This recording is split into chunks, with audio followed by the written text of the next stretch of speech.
Hello and welcome back to proxy Gyan. दोस्तों स्वागत है एक बार फिर से आपका प्रॉक्सी ज्ञान के अंदर। मैं हूं आपका दोस्त, आपका एजुकेटर, आपका मेंटर प्रकाश द्विवेदी।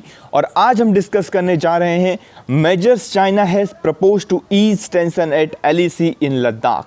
तो इसको हम डिस्कस करेंगे। बिफोर दैट एक छोटी सी इन्फॉर्मेशन आप लोगों के साथ शेयर करना चाहता हूं कि हमारे स्पोकन इंग्लिश की क्लासेस और कोर्सेज जो हैं, पेन ड्राइव और एंड्रॉयड जो कोर्सेज हैं उसे आप यहाँ पे परचेस कर सकते हैं। आप वेबसाइट पे भी एक बार जाके विजिट कर सकते हैं। बहुत सारे इस तरीके से छोटे छोटे कोर्सेज चल रहे हैं जिसे आप परचेस करके अपने एग्ज़ाम में सफलता हासिल कर सकते हैं। चलिए स्टार्ट करते हैं विदाउट एनी डिले।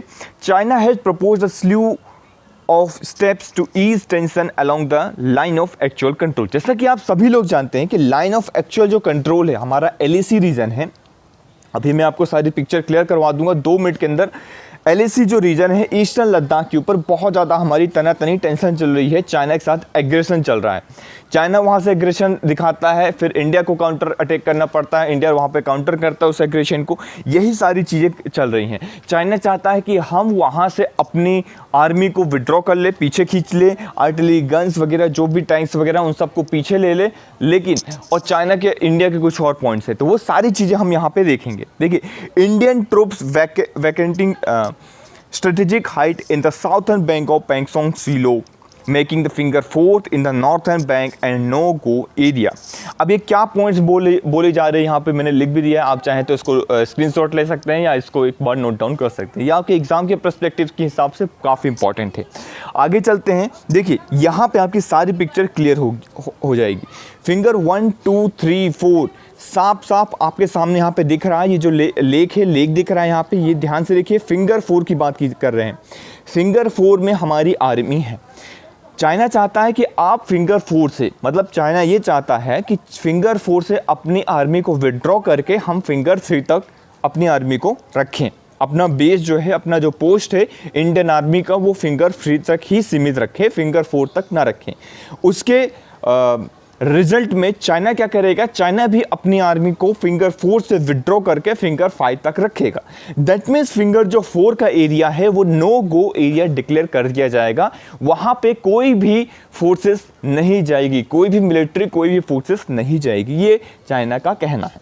चाइना मानता है कि फिंगर 4 से, ये जो फिंगर मैं बोल रहा हूँ 1 2 3 4, ये एरिया का नाम है। आप ऐसा पर्टिकुलर कोई एरिया है, उस एरिया को आप फिंगर नाम से इन्होंने दे दिया है, तो ये फिंगर का नाम से इन एरिया का है। इसको आपको समझना है। तो चाइना जो समझता है, चाइना मानता है कि जो LAC गई है वो फिंगर 4 से पास हो रही है, जबकि एक्चुअल में जो LAC है, लाइन ऑफ एक्चुअल कंट्रोल, वो फिंगर 8 से पास होता है। तो यहाँ पे काउंटर अटैक में इंडिया का कहना है कि हम अपने फोर्सेस को फिंगर 4 से क्यों विड्रॉ करें, जबकि आपको फिंगर 8 से विड्रॉ करना चाहिए था। ये जो एरिया है फिंगर 4 5 6 7 8, ये पूरा का पूरा हमारा एरिया है।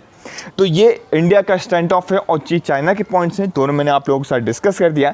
चाइना यहाँ पे गेम खेल रहा है। इन द लास्ट कमांडर, देखिए मीटिंग हुई थी लास्ट टाइम पे, तो Chinese side presented consolidated proposal to ease tension. इस तरीके से जो पॉइंट्स हैं वो चाइना सोचता है कि वो गेम खेल रहा है और चाइना जो है सोचता है कि इंडिया से वो अपनी बातें मनवा लेगा।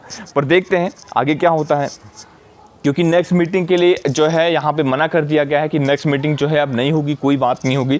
ठीक है, तो ये नेक्स्ट राउंड की जो टॉक है उसे फाइनलाइज नहीं कर रहा है, चाइना ने यहाँ पे रिफ्यूज़ कर दिया है। तो यही सारी चीज़ें थी, इंपॉर्टेंट थी आपके एग्ज़ाम के पर्सपेक्टिव से। यहाँ पे आपके लिए देप्सांग जो प्लेन है वो काफ़ी इंपॉर्टेंट हो जाता है। देखिए, जो भी इंपॉर्टेंट न्यूज़ रहती है उस न्यूज़ के साथ साथ वो एरिया काफ़ी इंपॉर्टेंट हो जाता है। वैसे भी जम्मू कश्मीर और लद्दाख का जो रीजन है, देप्सांग प्लेन है, वो काफ़ी इंपॉर्टेंट है जोग्राफिकल लोकेशन के हिसाब से, आपके एग्जाम के पर्सपेक्टिव के हिसाब से। आप देख लीजिए ध्यान से, देप्सांग प्लेन इसे कहते हैं। देप्सांग प्लेन यहाँ पे आजू बाजू के जो भी एरिया है, जैसे कभी कभी आ जाता है एग्जाम में कि नॉर्थ टू साउथ लगाइए उन एरिया को। देप्सांग प्लेन हो गया, गलवान वैली हो गया, श्योक हो गया, दारबुक हो गया, तो ये सारी चीज़ें आपको पता होना चाहिए। आगे चलते हैं, यहाँ पे हम बात करते हैं China two is focus only in the southern bank of Pangong lake.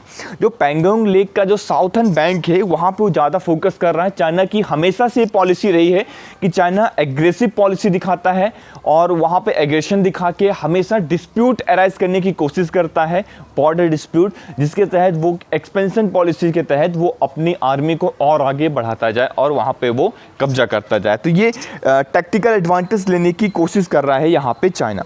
Pangong lake की अगर मैं बात करता हूँ तो आप यहाँ पे ध्यान से देख पा रहे होंगे पैंगोंग लेक। ये पैंगोंग लेक आपके लिए काफ़ी इंपॉर्टेंट है, तो इसको भी आप ध्यान से एक बार देखिए। ये देखिए जो रेड कलर की लाइन है एक्चुअल में यहाँ पे इस तरीके से गई हुई है। यहाँ पे गलवान नाला है, जंक्शन है जो रेड कलर की लाइन में है। वहीं पे जो पैंगोंग लेक है वहीं पे सबसे ज़्यादा जो है डिस्प्यूट जो है यहाँ पे अभी अराइज के आ रहा है। एक क्वेश्चन अराइज होता है जो कि अभी आपको मैंने पिछली स्लाइड्स के अंदर भी बताया है, why should India withdraw first from the strategic height which were occupied by us as a counter to Chinese aggression. हम उस हाइट को क्यों उस हाइट को मतलब एक तरीके से हम पहले विड्रॉ करें। सबसे काफ़ी इंपॉर्टेंट बात यहाँ पे निकल के आती है कि हम क्यों वहाँ से अपने आप को पीछे खींचे, जबकि हम उस वहाँ पे क्यों जमे हुए हैं, क्योंकि हमें चाइना के एग्रेशन को काउंटर करना है। ठीक है, तो ये चीज़ हमारे लिए एक काफ़ी इंपॉर्टेंट पॉइंट निकल के आता है। अब हम देखेंगे इंडिया स्ट्रेटेजिक काउंटर।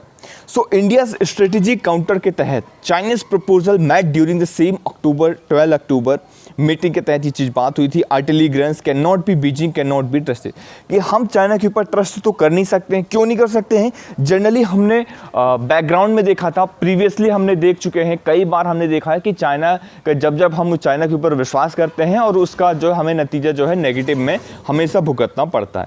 तो another proposal by China call Indian troop, जो अभी हमने बोला कि चाइना चाहता है कि वो फिंगर 3 तक अपनी बात को रखे, यही सारी चीज़ें बात है और चाइना इसके तहत वो फिंगर 5 तक रखेगा। फिंगर 4 को जो रहेगा वहाँ से दोनों की आर्मी को वापस ले लिया जाएगा, उससे नो गो एरिया डिक्लेयर कर दिया जाएगा। तो ये चाइना का कहना है। इंडिया कहना है why should we limit patrolling to the finger 3 when LAC is at finger 8। जब LAC हमारा फिंगर 8 से पास हो रहा है तो हम फिंगर 4 तक क्यों रखें, ये बात आपको याद रखनी होगी। So this is the picture. एक बार आप फिर से एक बार नज़र मार लीजिए पिक्चर के ऊपर। फिंगर 1 2 3 4 बेस एरिया कहाँ पे है, कहाँ से कहाँ तक है, याद रखिएगा। फिंगर 4 से फिंगर 8 तक का जो एरिया है वो 8 किलोमीटर की लेंथ है टोटल, इसको आपको याद रखना है। तो चलिए आज का डिस्कशन यहीं पे हम ओवर करते हैं अपना। Thank you very much for the discussion.